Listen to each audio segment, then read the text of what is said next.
Hey, y'all. Welcome to a special episode of Eagle Talk. It is Valentine's Day, and my beautiful bride is finally back in town. I'm happy about that. How are you today? I am good. Happy Valentine's Day, Eagle Talk fam. Happy Valentine's Day, baby. Same to you. Same to you. Before we start this episode, which I'm really excited about because we often get questions about how we prioritize marriage as entrepreneurs. And let's be honest, when you're building something, it's really easy to be more married to your work than your spouse. Yeah, does work get in the way? Does work get in the way? Are you married to your work or are you married to your spouse? Right. But before we get into that, let's talk about Corey and Valentine's Day. Do you remember? Mm-hmm. Well, do you want to tell the people how you used to approach Valentine's Day? Sure.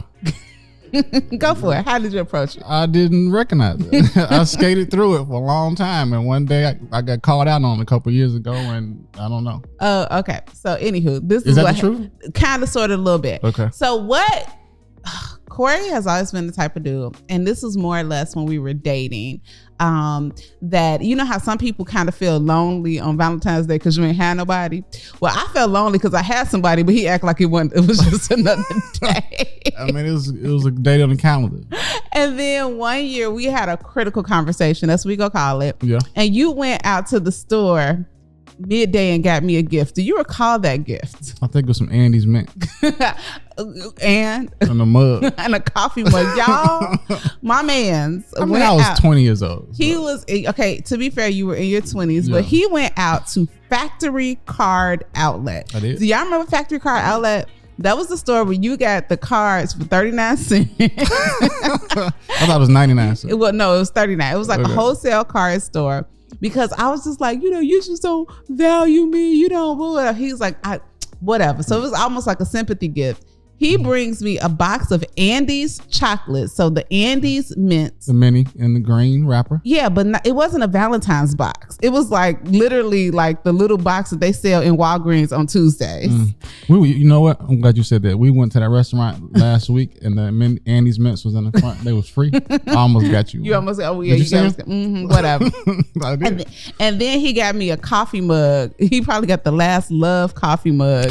And you got it off the shelf before. Like, I didn't even drink coffee then. It was a thought. Whatever. Anywho, we have evolved. Yeah. But we still don't make a big deal out of Valentine's Day. No, we don't. You don't. And why? Why is that? Why don't you make a big deal? Valentine's Day is celebrated all year. Okay. That is fair. But, and that really goes into what we're talking about today, right? Yeah. And I think that one of the reasons that we don't have to, at least in our relationship, I don't have those same feelings, is that we really try to prioritize each other and our marriage more than just 1 or 2 special days a year. Mm-hmm. But it can get tough as an entrepreneur and just being in business and just in life in general doing that. So how has that been for you? I mean, we have to just prioritize. We have to kind of put, how do you put it? Set boundaries, and we had to schedule time for work and each other. Yeah. We recently came from an amazing marriage conference, right? Mm-hmm. We did. We did it this past weekend. Yeah. So I mean, and that was a Friday and a Saturday commitment, so we didn't work. We worked on ourselves. Yeah. So y'all, when I get this question all the time, I think that this is like just even if you're not an entrepreneur, it's a huge part of life is, when you are first starting out, a lot of times, like, first of all, the relationship is new. Yeah. The relationship is fresh, and it's easier to focus on each other. Mm-hmm. But one thing that we noticed, unfortunately, we have been in a situation where, some people that we're friends with, their marriages started to struggle and end. And for the most part, it's never like, I'm not gonna say never, but a lot of times it's nothing drastic, right? It's not a cheater. It's not a, like a old R&B song where somebody's sleeping in my bed and all this stuff. Right. It's just that over time, because of the demands of work and children and all of these different things, you gradually grow apart. I think the marriage becomes less of a priority. Yeah, it becomes less of a priority. But here's the trick part, Corey, and I know that that this has definitely come up for us. Sometimes it's almost, we can have the mindset like, well, you know what I'm building, right? You know what we're building. Mm-hmm. Maybe it's not even what I'm building, what we're building. So you need to be patient because I'm building for our future. But in the midst of that patience, sometimes we lose some of that closeness. So yeah, we hear this all the time. So my question to you, honey, just to really kind of talk off the cuff for a little bit, because there have been times where we have felt the pressure of building what we're building and trying to find the time, the energy, the space to make time for each other. And it hasn't always been comfortable conversations. No. And sometimes we've had different perspectives about it. So can you share a time where like you had that push and pull in this area? I can think of two. The first thing that I can remember is barber college days. The back and forth of why am I doing it? How are we gonna figure it out? We didn't know too much about it outside of the person that introduced me to the building. So that was a struggle. Yeah. Because there was a lot of time commitment. I was open Tuesday through Saturday from like, I don't know, 9 to 7 or something like that. The house was an hour away. So I was gone majority of the day. That was the first thing. Then that worked. The second thing was in, I think it was 2012 when I got back in real estate. Yeah. That was rough. And I jumped in like with 2 feet plus one of your legs, right? I jumped all the way in. I didn't like just go out and buy a rental property. I think I started flipping like 3 properties at one time or something like that.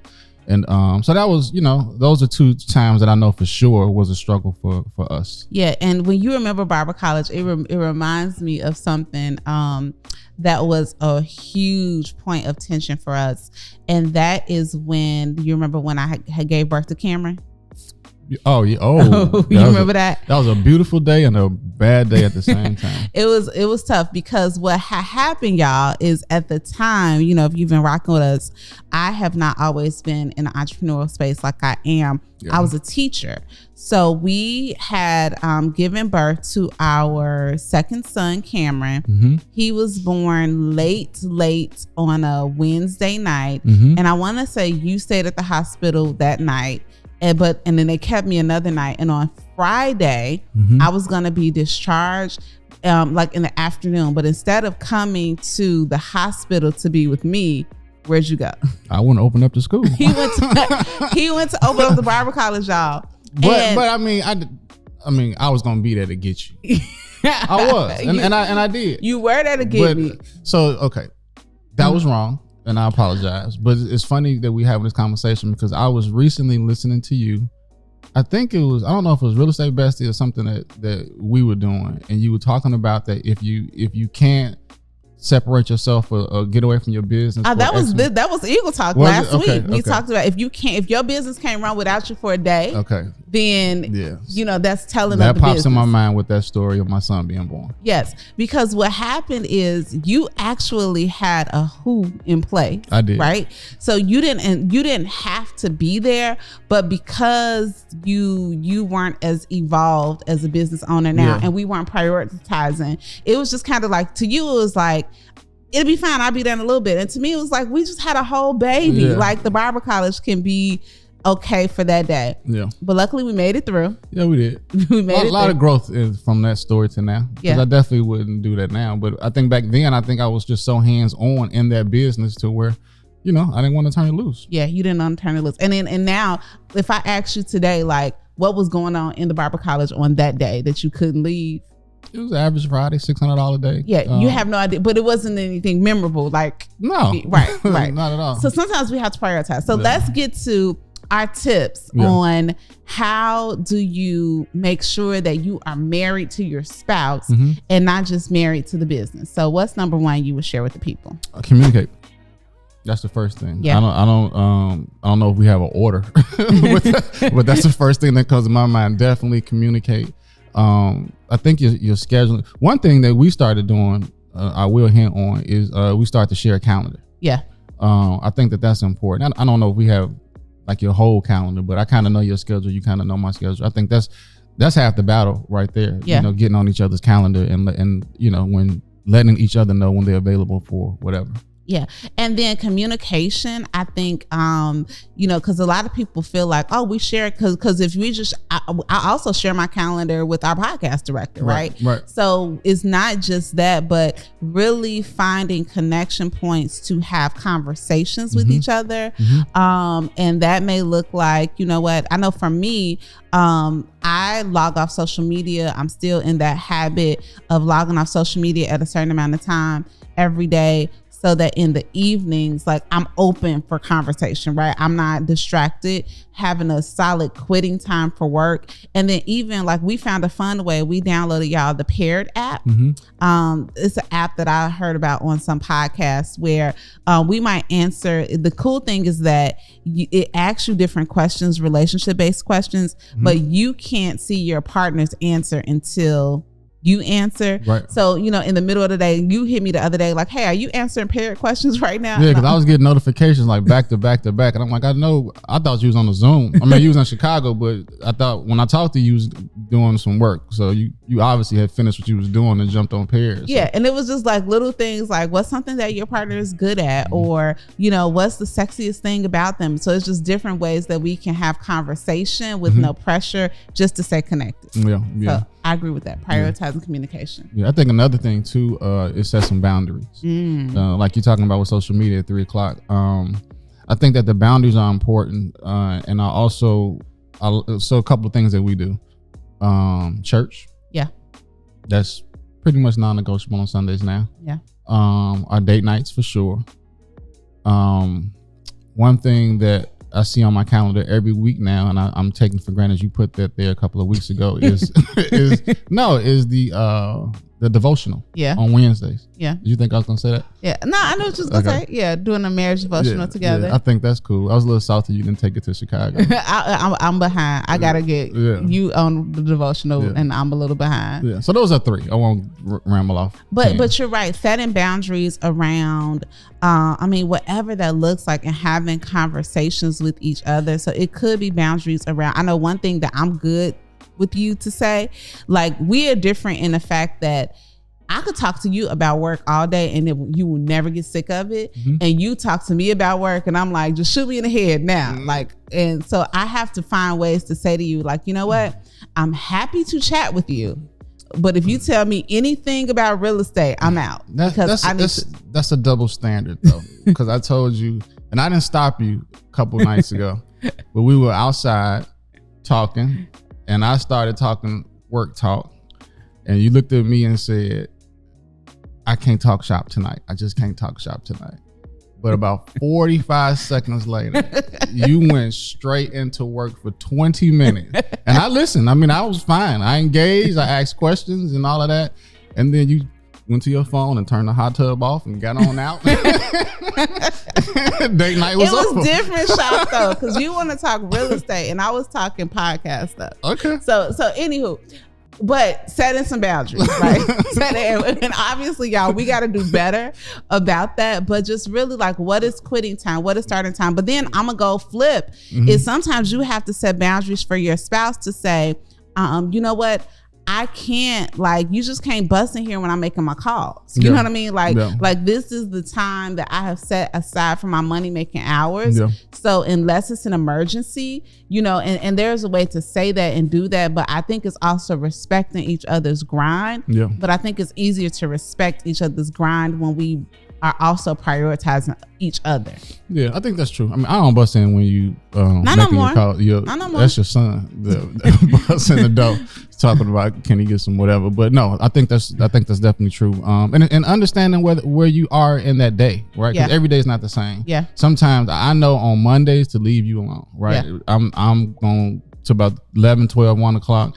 Your team meetings, I think Tuesdays, your morning meetings with Kim, and I kind of know your schedule, right? So kind of understanding that person's time that they need, and then if it's something that you need to discuss or whatever, do it a little bit later on. Yeah, and as we say this, I want to add this one piece too, is really understanding and respecting your mate's work ethic when it looks different from yours. Yeah. You know what I mean? Yeah. Because I am very much a scheduler, and even if a schedule like is not necessarily, even if I'm not meeting with myself, or meeting with a person, if I have a time in my time block where I'm meeting with myself, like I can't be all in with you about nothing because my mind is thinking about what it is that I'm supposed to be doing.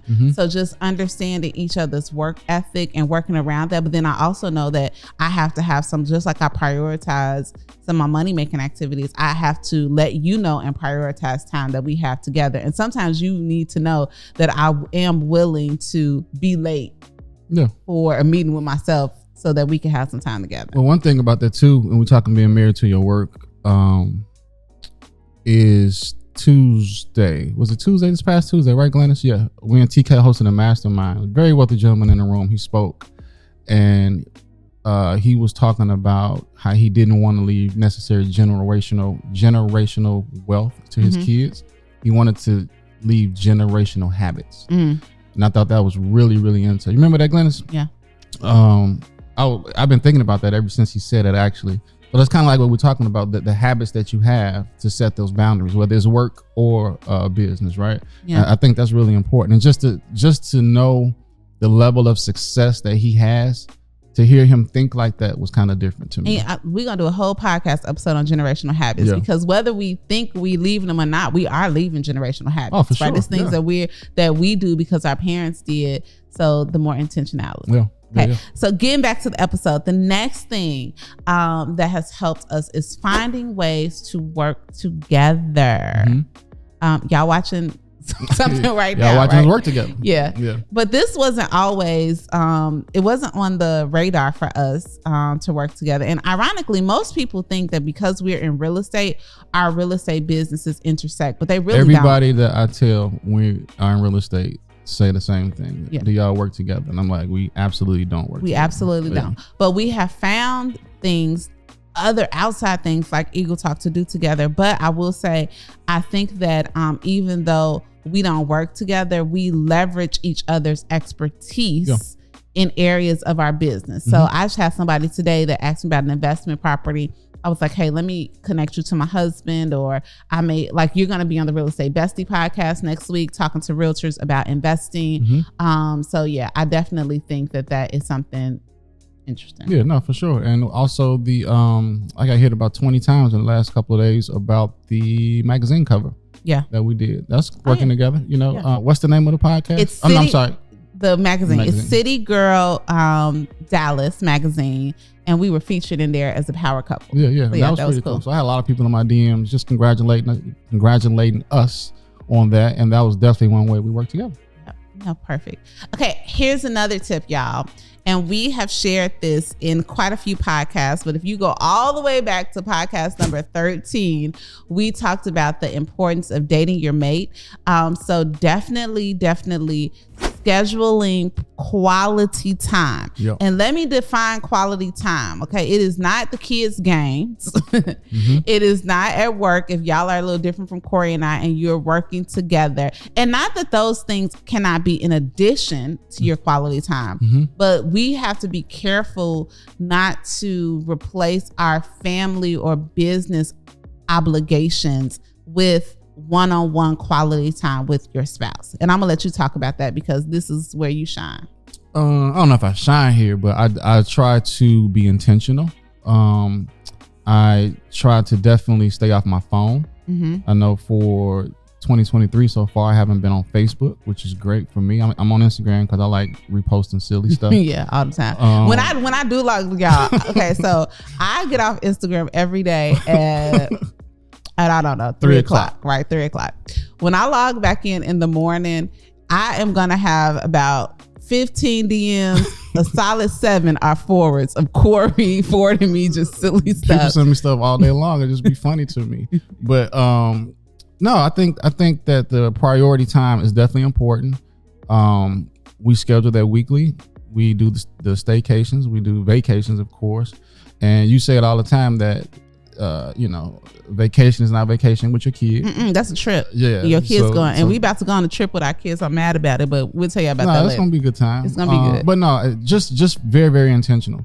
And I just really think that that is important. And I noticed as I get older, and a lot of couples that I've watched in my life don't set a lot of priority time. Yeah. And one thing that we absolutely like if you want me to have joy, like put me on a trip and I see like an older couple, you know, walking together, or him helping her to her seat, or them in the pool, and you can tell they, you know, by the end of the trip, we're gonna know them. By the end of the trip, we're gonna know them. You can tell they're in their deep 60s or 70s. But the thing is that I think that sometimes we have it confused, thinking that when we're in our 30s and 40s and approaching our 50s, we're gonna just be roommates with our spouse, and all of a sudden you're gonna have this loving, connected relationship when you're retired.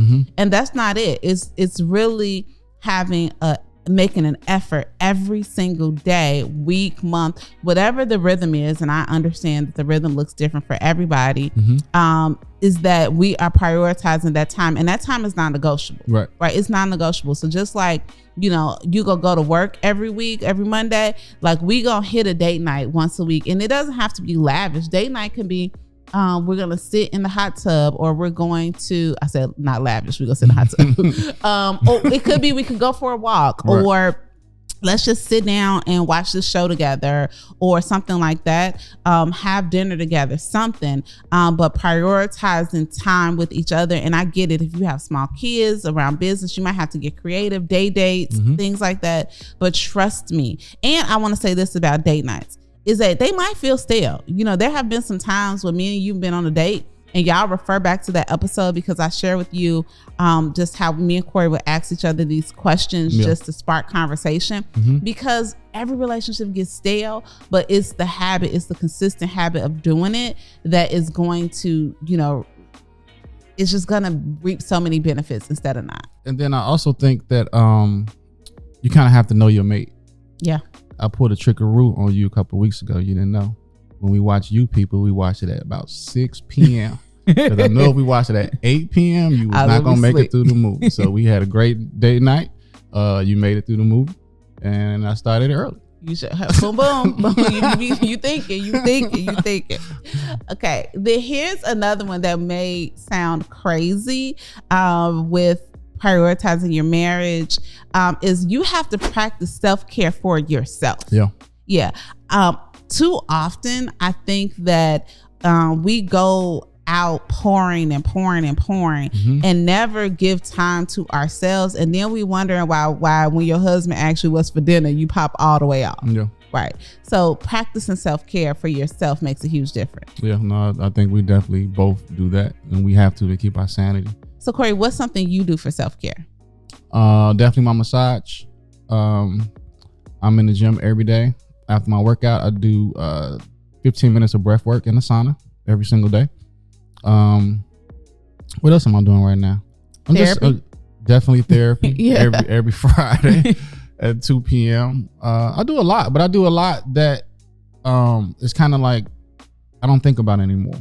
Like I walk outside on the track every day at the gym. You know, my track is my safe space and my ironically my prayer space. I definitely believe like we have to have some bucket fillers, right? Like you have to have something in your life that is bucket filler. And like you know, I prioritize my night and morning routines, and in that morning it is a must. I need an hour to two before the world needs me. And you know, because you sleep, it kind of work out that like give me that time. Right? 5:30 in the morning, I'm out. You out. Okay. And what's the final thing, baby, that we think that you need to be able to prioritize your marriage in this world of entrepreneurship and beyond? You need to seek support. You need healthy community. You need people around you. Great example is our life group. Your close friends here, my close friends here. Again, we just did a mastermind a couple of weeks ago. That was great. I just think you need to be able to talk to other people. Who understand. For sure. Who you can be honest with, who are going to stand in the gap with you, who are going to pray with you. And like our friend TK said, you know, if you want a friend, you got to be a friend. So we are firm believers, and our lives have been evidence that once you start to open yourself up and, you know, take those first steps of seeking out healthy community will find you. For sure. So that's good. Well, I guess this was short and to the point on how the lines can get blurred with work and marriage, but hopefully we hear some good points that can help a lot of people out there. Glad to have you back at home. Yes, I'm glad to be home. And happy Valentine's Day, Corey Lewis. Happy Valentine's Day to you too. Happy Valentine's Day to all of you all. And be sure, look, if you want to show Eagle Talk some love, if you could leave us a 5-star review and actually go ahead and share this podcast with a friend. The more you share, especially anybody, like if you know anybody in business or honestly anybody married, I think the points that we hit will work for anybody who's building anything and they're married. It just may make a world of difference for them. So we would appreciate it if you would share it, and we'll talk to you soon. Eagle Talk. We'll see y'all. Bye, y'all. Bye.